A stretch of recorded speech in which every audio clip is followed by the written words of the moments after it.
in the Delta neighborhood. It is a proposal for a up to 1,500 dwelling unit and some retail, community, park, and open space master planned development that is being proposed and led by the Everett Housing Authority. We have a group of consultants and staff from the Housing Authority that have been working hard on this development over the past year, and that's probably conservative. And city staff have been working alongside them as well over that time. There are going to be 4 ordinances at the end of this whole process, and we're still towards the beginning of it. The design team has pulled together most of a application for the development that staff will then review and come to the Planning Commission and the Council for recommendation from the Planning Commission and then a decision by the Council, ultimately on 4 ordinances that will come to you around winter 23-24.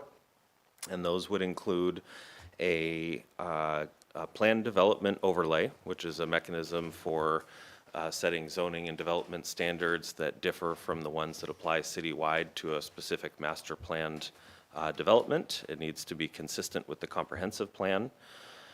We will have a development agreement that will lock in those development standards over the duration of a phased project. I've heard about a 10-year phasing plan is what we're anticipating at this point. It will also lock in some of the financial characteristics of it, including fees.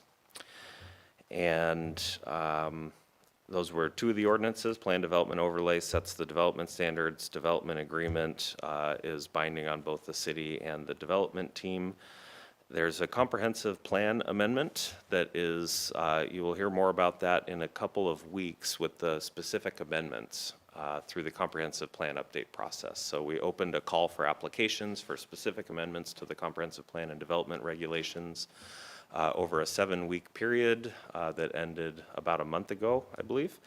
Received an application from the Housing Authority. We have a, I think it's relatively little known table in the comprehensive plan that limits heights in all of the multifamily designation in the comprehensive plan to 10 floors maximum.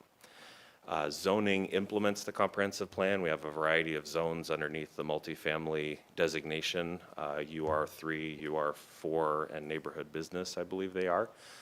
The comprehensive plan sets that cap, and the design team saw some benefit to exceeding that cap in this area, and we're actually able to use that to increase the amount of open space, among other benefits to the project. You'll hear more about that application. The staff recommendation will be to shift that out of the periodic update and into this same process because it will be covered as part of the design and as part of the environmental review. There's an environmental impact statement that's being prepared to inform all of these decisions. So you'll hear more about that in a couple of weeks, but that's one of the 4 ordinances. And then the 4th is the one that we're talking about tonight, and that is a street vacation and dedication. You processed one of those a couple of weeks ago for a development project near Pacific. This is like that, except instead of only vacating an alley or a street, this would be essentially shifting them around. So with actually a net benefit to the city in terms of square footage of right-of-way.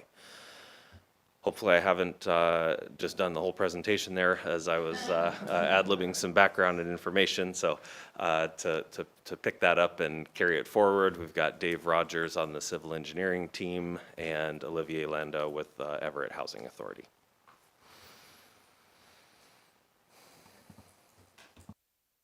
And now you get to push the button and turn on your mics. Thank you very much.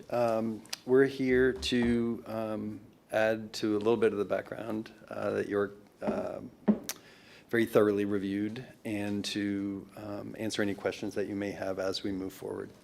And so with that, what we've been doing, as York said, we have a team of architects, urban planners, landscape architects, civil engineers, identifying a layout that builds on the great work that was done over the past 2 years with the public master plan process, and moving it forward with starting to really look in depth at what the existing comp plan allows. And as York said, there's multiple things moving forward in parallel.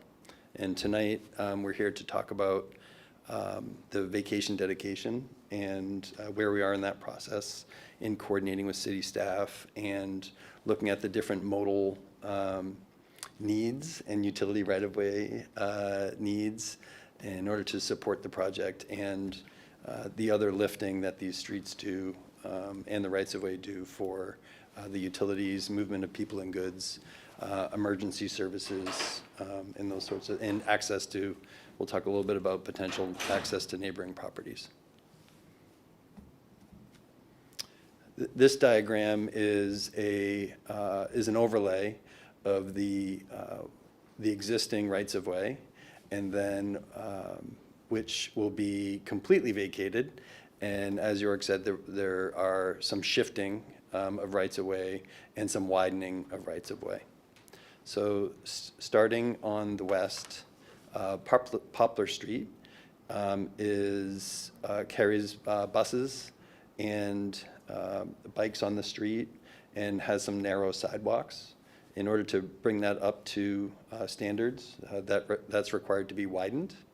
So what that is identifying is the hatched area, or the diagonal area is the existing right-of-way, and then the blue hatch is the additional that will be dedicated to the city in order to be able to bring Poplar up to standards.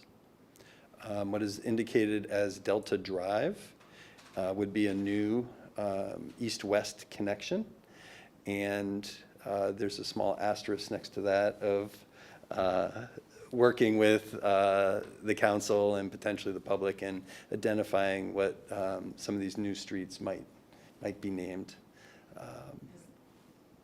Was that the previously called Cross Street?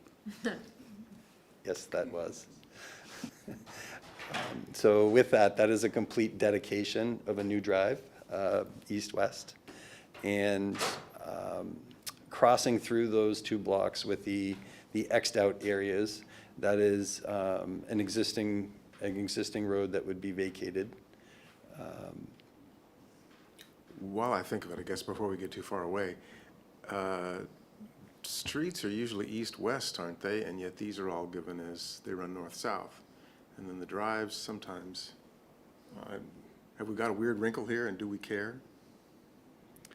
That is a good question. Yeah, so avenues would normally run north-south. Is it existing Poplar Street, or is it Poplar Avenue? I believe they are existing streets. Yeah, And drives are sometimes north-south, so yeah. I don't know that it makes any difference, except it might confuse somebody. I think of a drive, I think, as being just a smaller Which and not might be either necessarily way. through, yeah. But streets and avenues definitely have a pattern that we would want to respect, so we'll Going to confuse. double I'm check going to that. First throw in responders. another one here. I think avenues run both ways in Everett. Do they? I Okay, don't, there's a couple. depends on the neighborhood. Then Depend- there's drives and Yeah. places. Sorry, I already said drive.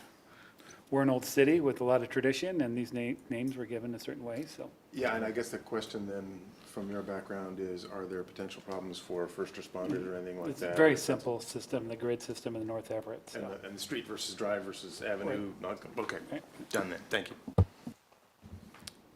And we will confirm. Great question. So Hemlock is a mixture of a shift and a vacation and a dedication.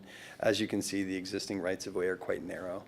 And to bring the streets up to current standards, there's a requirement for those wider dedications.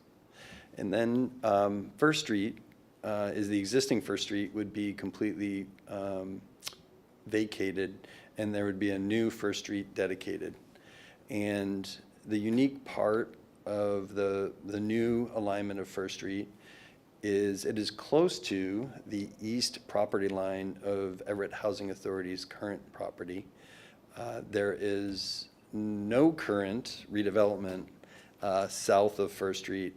However, we've had a discussion about if a development comes in there, how would they be able to access First Street? So we'll be working closely with city staff and looking at that relationship. And if there's a residual piece of property there, whether it becomes part of a dedication or there's easement language for it. And the other unique aspect of First Street is there's a large sewer that diagonally goes across both EHA property and the properties to the south of us. So it's not parallel to the property lines, it's a diagonal right-of-way. So we'll be working with Public Works on sewer access and sewer easement requirements for that sewer. And then with respect to access, it doesn't look to me like any of these changes will affect access, neighboring traffic, those kinds of things. They're generally in the same direction. They generally seem to be about the same capacity, so it's not like we're going to interrupt something that's currently used.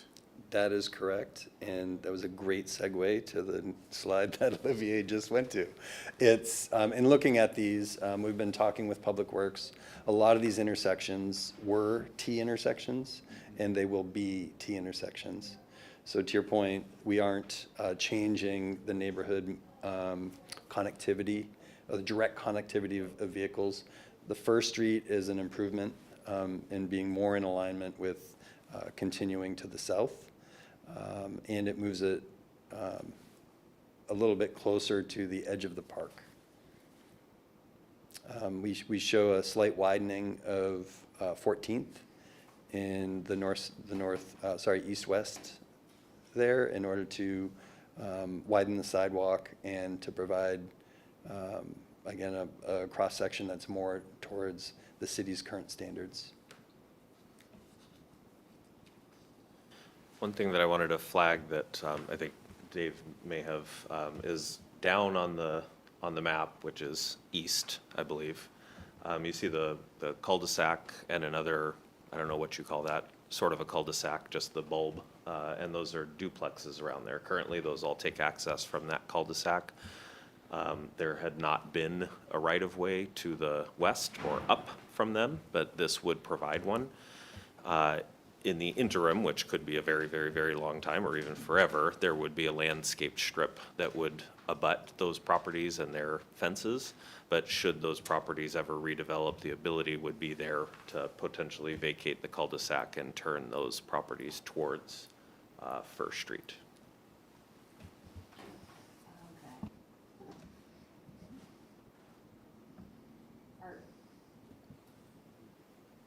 They're not losing their backyards? They are not. Right now, those backyards are 4 to 6 feet below the EHA property line. And there's a pretty consistent 6 to 8 foot wood fence in their backyards.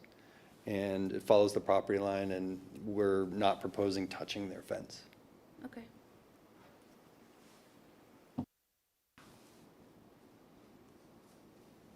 And I know you keep saying it, and there's probably numbers written, but to bring it up to standard, what is the current right-of-way standard in feet? In kilometers? Just kidding. So it would be dependent on the load that that street has to carry.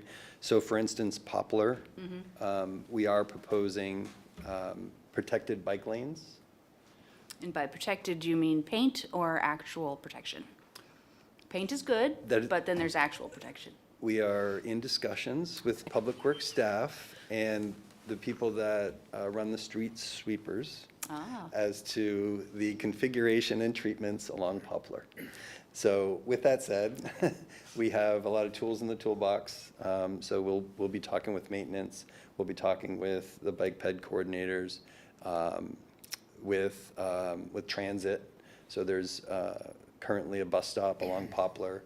We're proposing to, the current bus stop is southbound, and we're proposing a north and southbound stop. And with that, we'll be talking about pull-out or not pull-out, and whether that can be accommodated in the draft rights-of-way that you're seeing here, or whether we might need to actually add a little bit more for that. So there's no one answer. Fair enough. They will be customized to fit the needs of the city and the neighborhood. Thank you. And then in terms, kind of related to that, in terms of bicycle and I guess wider sidewalks, I'm guessing Poplar may now be used for, I think that's Hawthorne Elementary there, that may improve the access and safety for the students walking to and from Hawthorne. That is correct. And that was one of the considerations in looking at how we can provide, or what the users of that would be besides the regional connectivity of the bicycle network.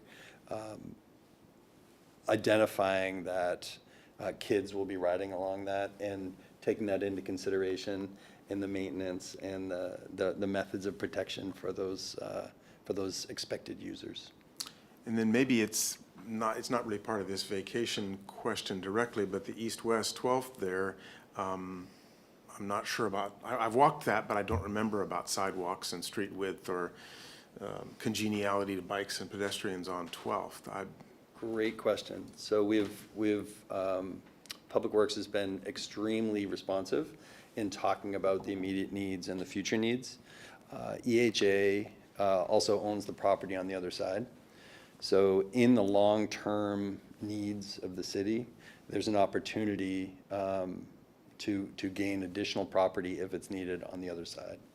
So we've corresponded and had meetings with Public Works, and they've been very forthcoming with the deficiencies of 12th and the needs of those improvements.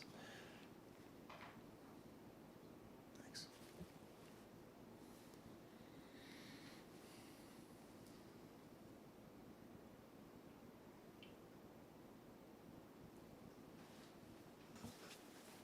What's next? Or are you looking at your handiwork and just, We can go to schedule. So this is our overview schedule. We are moving diligently along a path that endeavors to meet the schedule. Is that an appropriate? Yeah, that's Yeah. appropriate. So this is our hope in order to move forward along this schedule. And some of these four elements that we're moving forward with, there's a timing that's associated with them, where we will need to coordinate with city staff in aligning the different, the vacation, the PDO, the environmental impact statement, and other actions that might need to happen.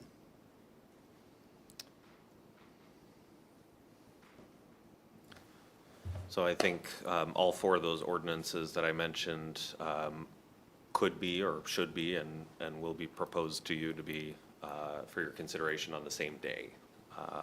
So we will work backwards from there. The street vacation provisions in state law require a resolution, as you've just gone through this with that other development, and so we'll make sure to schedule that in a timely manner and everything. This is a briefing on this aspect of it.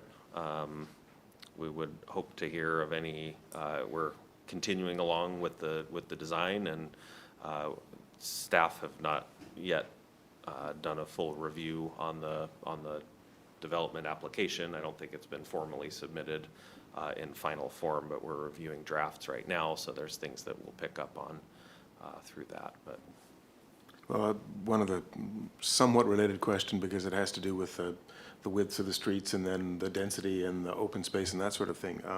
We're talking about opening up increased heights.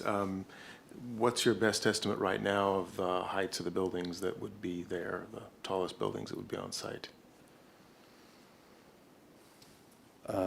Right now, we're working with city staff on how to measure the height of the buildings, and 15 stories would be the maximum height. Is that what you anticipate as the maximum allowed, or the maximum that you would be implementing? Looking for the maximum allowed, and then working back from there with the program. Because I think 15 stories would be taller than pretty much anything else here in Everett, correct? yeah, because isn't the municipal building the tallest? 10. And you got 10, so that would be exciting. Add some more skyline. Yeah. Some of the 15-story thing too is just like how you calculate it from Yeah. which corner and the slope, what the street frontage is, so where there's parking access, They've talked about kind of activating the frontage, so maybe it's garage behind it, but you see something else in the front. But it's, yeah, it would be tall, and some of that is, one of their alternatives that's out there would just be like a big 4-story box that covers the whole site and gets the unit count, but doesn't get you kind of anything else. So it, you know, if you can kind of stack that stuff up, that's what opens up the open space. But it gives you tall, you know, Yeah, because different. these are the sort of things, that other thing is what I think I've seen before, but 15 would be more than what we've seen there, and I think I want to be alert to not one of these situations where our community members have their hair blown back and are surprised. Well, and we talked about 10 for a while, and then we talked about 12, and then just somewhat more recently, I think, as it was like, how do you measure height in Everett, and what are floors and stories and heights, and how does that all fit Yeah, together? I mean, a And floor in that's- the municipal building is what going to be led them taller to- than a residential floor in some cases. Yeah, But and what or like lower floors are taller, Mm-hmm. you know, Right. than the upper ones too, but, yeah. Well, and I'm trying to relate this, kind of looking ahead, because I know with a lot of the builders and developers who we work with, we will have possibilities, but they will do what makes economic and physical sense for them. And that's sort of what I'm trying to tease out of this a little bit as well, is it likely that almost all of those buildings would be 15 stories to get the density and the open space that we want? Or is it one of those things where 1 or 2 buildings might be that tall and the rest of the things would be a little more like the artist's conception you showed a minute ago? Yeah. So we currently are going to propose 4 buildings that are 15, and then the remainder, minus a few small buildings, would be 7. That's our current direction, but we haven't finalized it yet. And I guess I would encourage you then, in terms of the artist's conceptions on those kinds of things, if we can have something like that that gives people a sense of it, then it helps us to do a better job of getting our community members understanding and on board, and understanding the trade-offs. Because there's certainly people who may think, well, wait a minute, that's just taller than anything else we have in Everett, why are we doing that there that way? And I'd rather have those discussions as we ramp up on this. Okay. And as you can see on the image that's up, there's a central, this approach right now offers the amenity of a central park, really, of a green open space, providing that public space, and the alternative of lower buildings covering more area is Yeah, and I'm certainly not arguing for that specifically. no. I think the idea is that's what we'd like to have, make sure that the discussion is good and that people understand those trade-offs, because a change in that sort of development, that pattern is to some degree at least what we need to implement the population we have without turning everything into low-rise, large, covering the entire site kind of buildings. But that means communicating that stuff, and any assistance we can have that way and any warning we can have that way is really helpful. And rooftop gardens, just putting that out there. Green roofs. Related then, Madrona Square, trying to remember, I've been to Baker Heights, which I think is in the upper left in the gray there, and then Madrona Square was being constructed when I was there. Baker Heights was 6 or 8 stories, something like that? Baker View, that's it, sorry, Baker View. Yeah, I think might be 8 with the penthouse. Yeah, Yeah. that's, okay. So there And then is some Madrona's scale down the there. hill a little bit, but is similar in height? I think 4. Okay, Yeah, the taller buildings.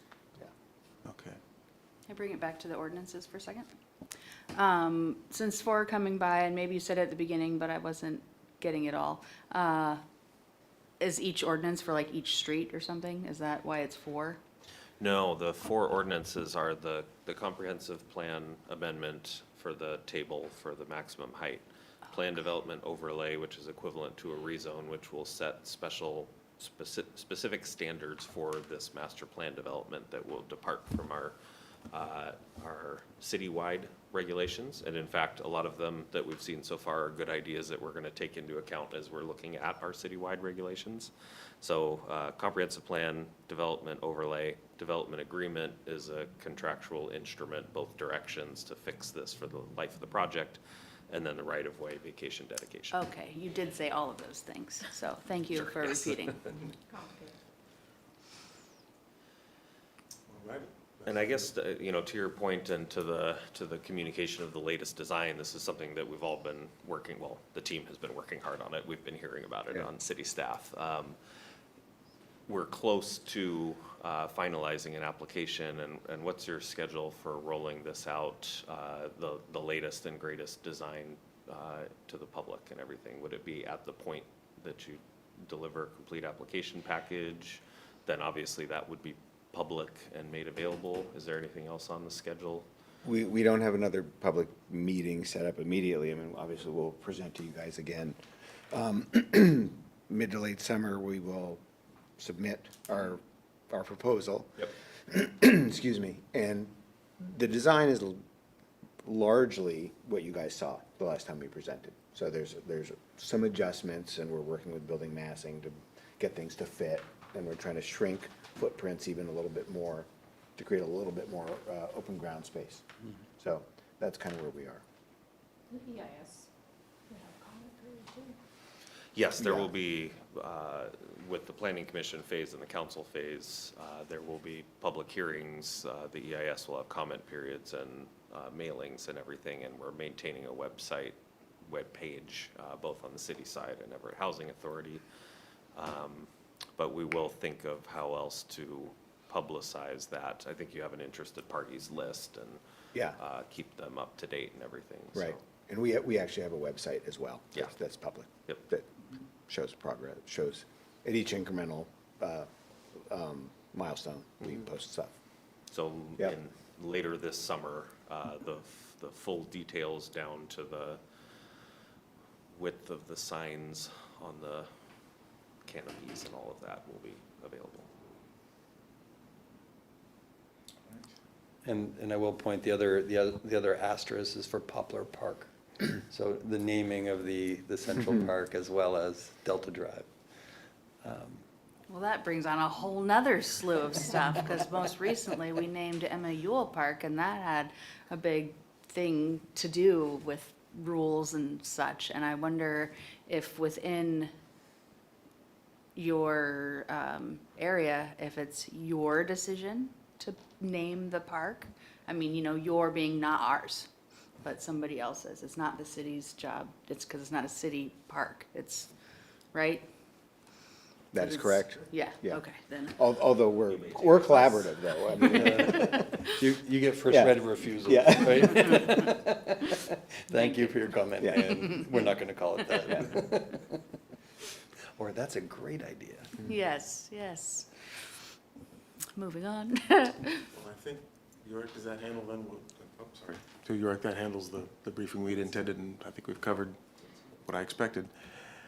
Then I think the other element on our agenda today was to take a quick look at future meeting topics, and Jennifer, you have that. So let's say thank you very much and excuse our guests. Gentlemen, thank you. Thank you very much, appreciate it. thank you all very much for your time. And I don't know our normal process on this, whether we just discuss the possibilities. We don't and have see a if we normal priorities. process.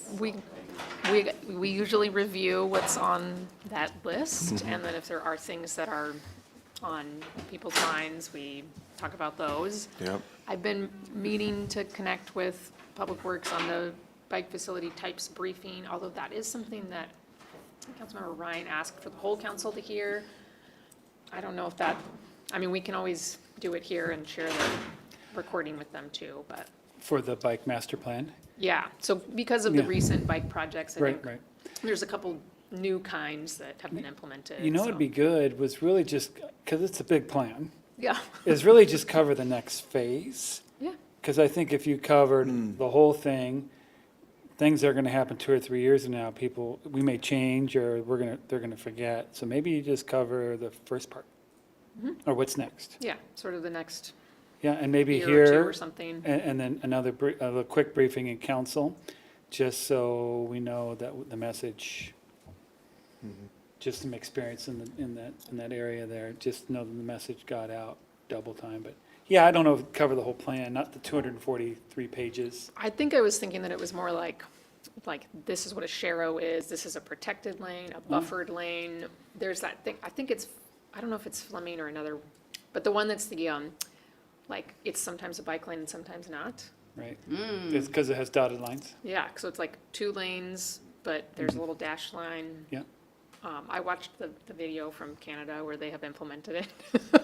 So that's what I think was being asked for, but Oh, also, those I are don't good know. subjects, yeah. Maybe both, maybe a little bit of like, here's the menu of tools, and then what we're doing next with Yeah, it. that'd be good. That and it's going to be completely redone, the bike master plan, because the last one was Probably been a while, yeah. 2010, I think. And there's been a lot of change, and the Transportation Advisory Committee talks about it quite often, like every meeting. Yeah. And I guess the question that comes up with that is one of the changes since 2010 are the electrified devices, from one Oh, yeah. wheels to larger one wheels to electric bikes to scooters, a lot of which are pretty speedy. I know people who have been surprised at that. So I guess at some point we may end up needing to take a more official position on that than we have. Because I don't know that we have one right now. An electric bicycle is a bicycle, but an electric motorcycle is in a lot of cases indistinguishable from an electric bicycle if they cross. And Just open the can of worms, why don't you? I know. All right. Well, I think there is a difference, actually. Yeah, I mean, some of them are licensed, and some of them are regulated. The limits on electric bikes are their limited speed and Yeah, power. their engines have to be speed limited. I can't go above 20 unless I'm working really hard.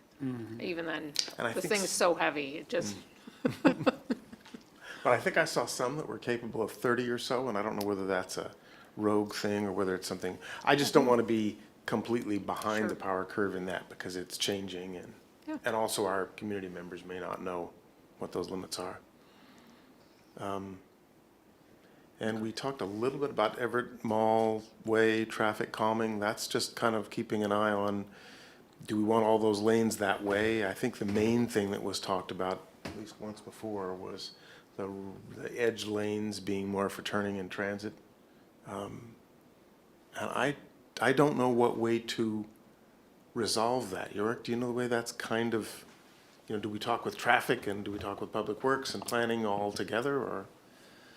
We are working with Public Works right now to scope out the update to the transportation element of the comprehensive plan.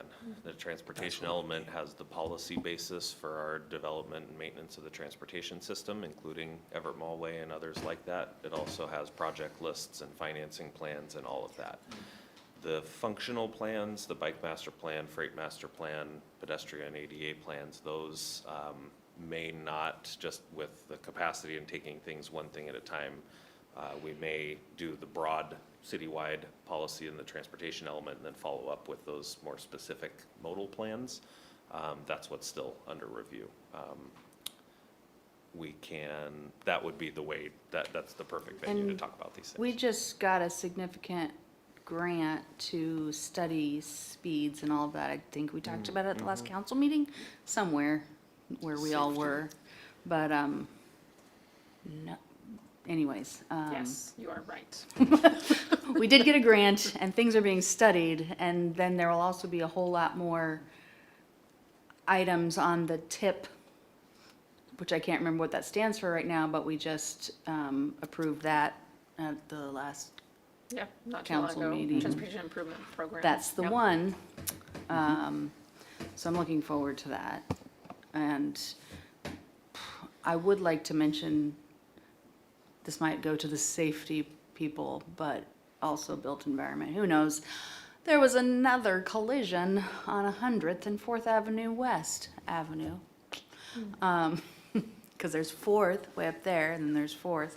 Anyway, I've mentioned it a few times, people know. And it's, it's more often than I would like to say, but it definitely just occurred again, and I saw it.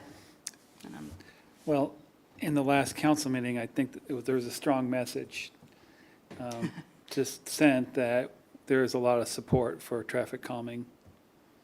And maybe even a move that we might be more reactionary than planning, but something that we could jump ahead and maybe change later.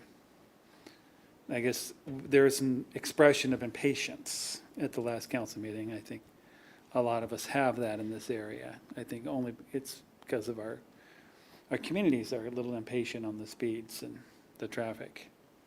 Well, then, from the standpoint of the process,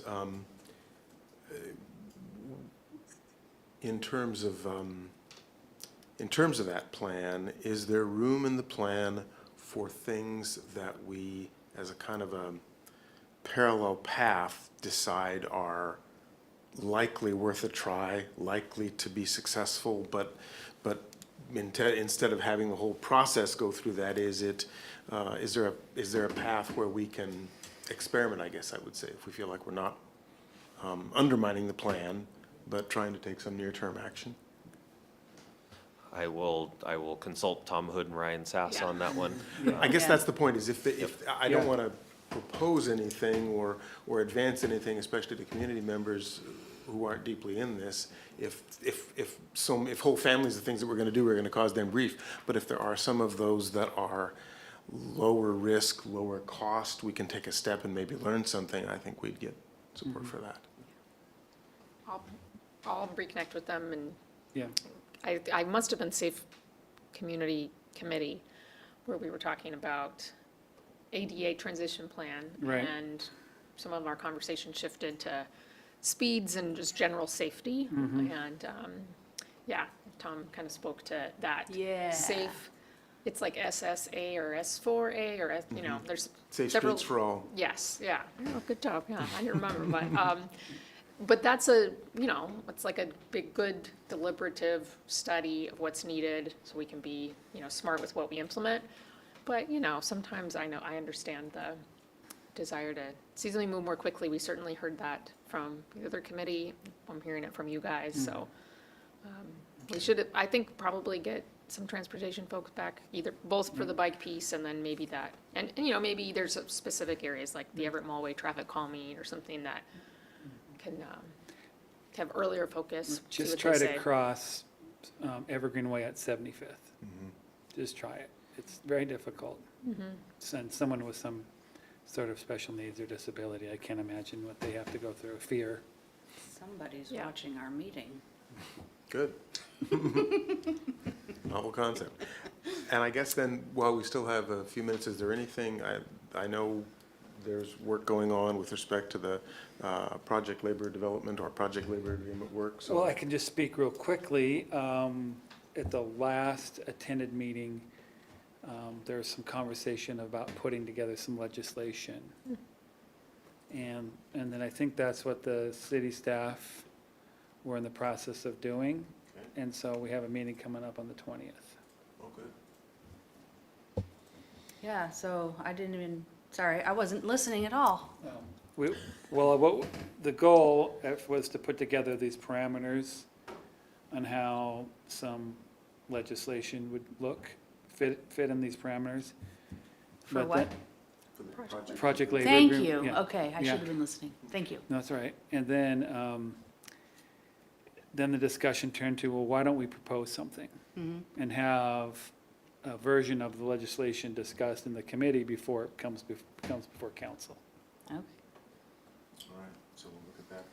Yeah, so I'm not sure where we're at on that. We have a meeting on the 20th, so I know we canceled the meeting, or the city staff did, because it was a lot to do. So is that moving it from one committee to, The 10 concepts to some sort of, to a form of legislation in our next meeting. this one?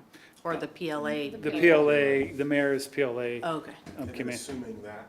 assuming that moves forward, then we might start Council would be discussing sitting that next, at yeah. this next meeting a month from now. Oh, yeah, I guess bring it here, sure. After that. I would talk to our chair, but that's a good idea.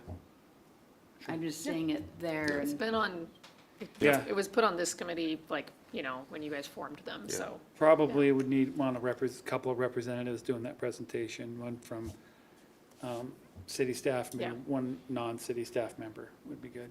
Yeah. Okay, so if it's Good idea. available, I then hadn't we'll thought add of that that to the yet. next one. I think that's, in terms That's of, what we need to do here today, the most important things. I think Yeah. that's all. And so the next, So I'll work on, maybe we can get bike bike stuff. So next phase of master plan, or sort of the menu of tools of different facilities that we've either implemented or might implement. What the traffic calming thing looks like, and there is that overlap with safe community, so I don't know, I'll figure out where. But you guys have that on your list, so it does make sense probably to bring something to you. And then, and I'll talk to city staff about the project labor piece, because maybe that's like 2 months from now. I don't know Yeah. whatever makes sense, whenever they're ready. It'll have to be. But you're after saying the your next meeting like you talk July about. 20, like next week, sort of? Yeah. Oh, so maybe in August, I don't know, yeah. We'll see. Okay. We'll put that on. the Well, it provision. depends how far, how much, Right, what the proposal looks like. Yep. yeah. I mean, we already have one written. So I guess it's just a matter of altering Yeah. the one. Yeah. I'll, if nothing else, flag it for that group so that they know that this could be kind of the next phase of that process. Okay, All right, I think we're set then. it's good, thanks. Adjourning our Built Environment Committee meeting for July 12th. Thank you all.